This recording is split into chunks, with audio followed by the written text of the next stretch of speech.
عليكم ورحمة الله وبركاته. معاكم منوعات من نهوبة، والنهاردة هنعمل مع بعض طريقة عمل القرص الفلاحي بطريقة جميلة جدا وهتعجبكم. وطبعا هنعملها من ايد مرات عمي.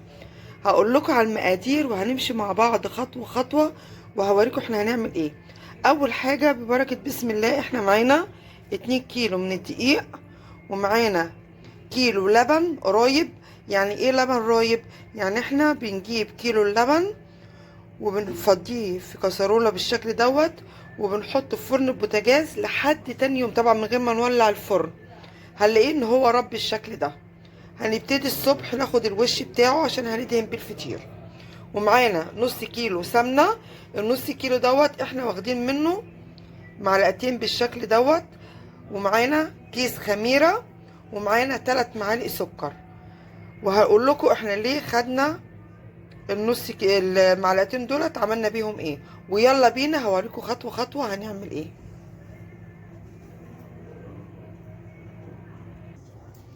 يلا اول حاجة هنبتدي ننخل الدقيق بالشكل ده.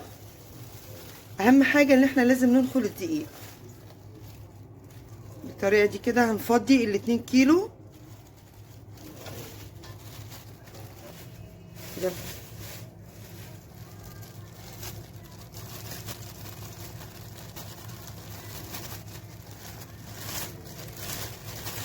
كده احنا نخلنا ال2 كيلو دقيق اهو كده بالطريقة دي. وهننزل ب3 معالق من السكر،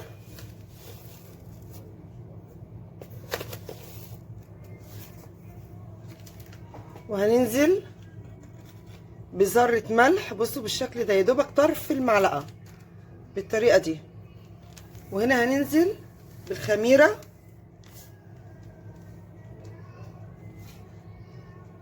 وهنبتدي الاول نقلب الخليط كله كده بالشكل ده، الحاجات الجافة كلها مع بعض. وبعد كده هنبتدي ننزل بالسمنة.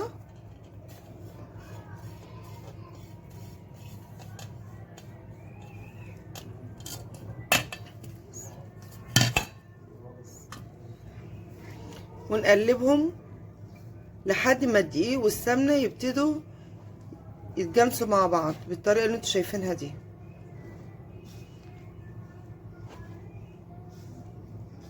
طبعا الطريقة دي طريقة جميلة جدا وهتعجبكم. وبننزل باللبن، بس اللبن بننزل بيه بقى حبة حبة بالشكل اللي انتوا شايفينه كده. هنا احنا ولا بنحط مية ولا اي حاجة خالص، هو يدوبك اللبن وحسب ما العجينة ما بتعوز مننا. وبننزل تدريج ونبتدي نعجن العجينة بالشكل ده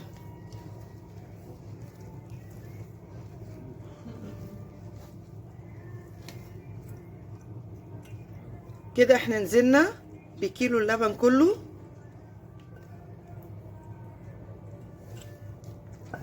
وهنلم بيها العجينة. هنلم العجينة وهنعجنها وارجع لكم. فوقها تسلم ايدك، العجينة تحفة.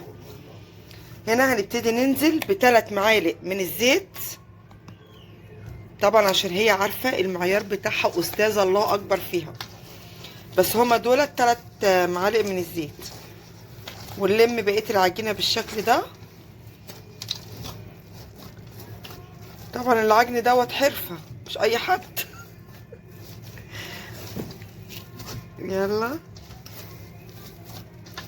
احنا كده هنسيبها تخمر قد ايه؟ هنسيبها ان شاء الله قيمة ساعة عشان الجو ساقع. كده عشان الجو طبعا ساقعة. هنغطيها بالاسترتش وهنسيبها لمدة ساعة لحد ما تخمر براحتها. وبعد كده هرجع وهوريكم احنا هنعمل ايه.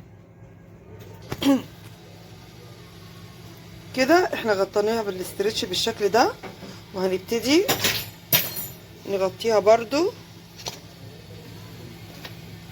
بالطريقة دي كده. واول ما هتخمر هوريكم هنبتدي نقرصها ازاي مع بعض. وهنا كده بصوا العجينة بعد ما خمرت بالشكل ده. طبعا هنا احنا بنختبرها بالطريقه دي كده. كده العجينه خمرت معايا. هنجيب شويه دقيق وهنحط ايدينا فيها كده، وهنبتدي ان احنا نقطعه قطع صغيره.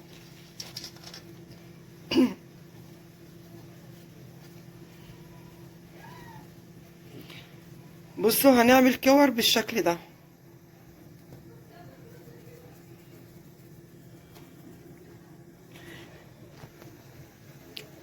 بصوا بنرش شويه دقيق برضو كده، وبنحط بالشكل ده. هنعمل كل الكور بنفس الطريقه. بصوا الطريقه عامله ازاي.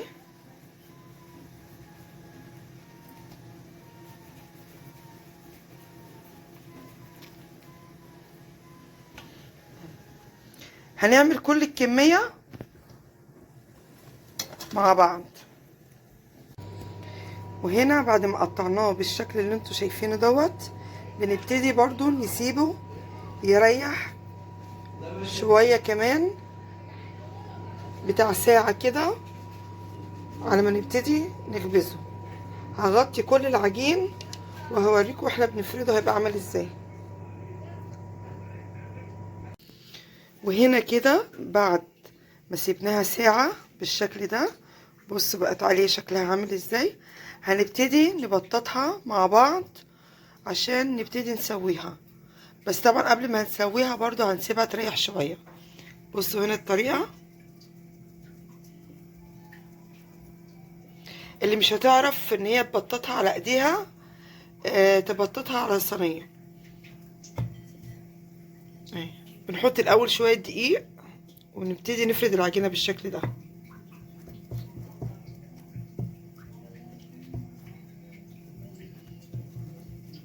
طبعا هنا هتطلع كلها مقاس واحد، لان احنا عاملينها على مقاس الطبق دوت. واهم حاجة ولا هي تكون خفيفة رفيعة ولا تكون تخينة، يكون السمك بتاعها بالطريقة دي. هنرصهم في الصاج. هنا كده بنجيب الصاج بالشكل ده، بنرش عليه شوية دقيق بالطريقة الخفيفة دي، مش بنغرقه كله بالشكل ده كده. وهنحط فيها الفطيرة. هنا هننزل هنحط الفطيرة بالشكل ده، وهنرص الكمية بتاعتنا كلها جنب بعضها. وطبعا الفرن بنبقى ايه قبلها مسخنينه، بس طبعا دي احنا هنسيبها نص ساعة تخمر تاني بعد ما نرصها بالشكل دوت. بس قبل ما نحطها في الفرن هوريكم احنا هنحط عليها ايه كده من على الوش.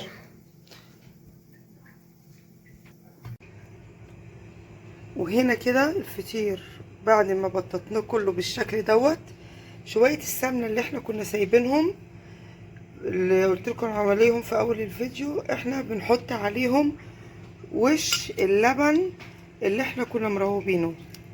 هنحط عليها بالشكل ده كده. ده طبعا اللي هندهن بيه وش القرص معانا. هنقلبهم في بعض كده. وبعد كده هنبتدي بقى ندهن الوش كله. كل الفطير معانا هندهن وشه. بنجيب فرشة بالشكل ده وبنبتدي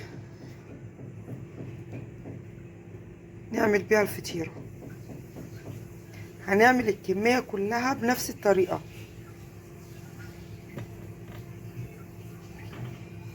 هو كده هنسيبها قد ايه تاني؟ هنسيبها حوالي نص ساعة كمان او ربع ساعة. بعد ما دهناها بالشكل ده هنسيبها كمان نص ساعة، ونكون مولعين الفرن على درجة حرارة عالية، وهندخلها. اول ما هتستوي هوريها لكم شكلها عامل ازاي. طبعا الفطير طبعا عشان احنا في الشتاء فهو بياخد مننا وقت كتير على ما بيخمر، لكن في الصيف مش هياخد معانا وقت خالص. هنخلص الكمية كلها وهنسيبها تريح، وهوريها لكم واحنا بندخلها الفرن.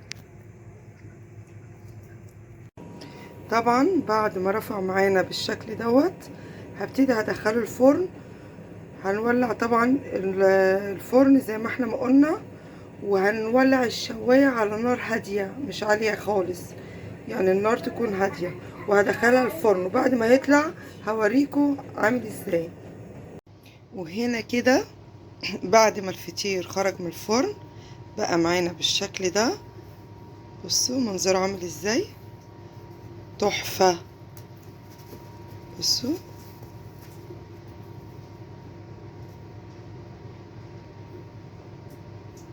طعمه جميل جدا. طبعا ال2 كيلو عملوا معانا الكمية المحترمة دي، وحاجة هتعملوها في البيت جميلة جدا وهتعجبكم. ويا رب لو عجبكم الفيديو ما تنسوش تشتركوا في القناة وتفعلوا زر الجرس علشان يوصل لكم مني كل جديد. معاكم منوعات من نهوبة، وكل سنة وانتم طيبين، ومع السلامة.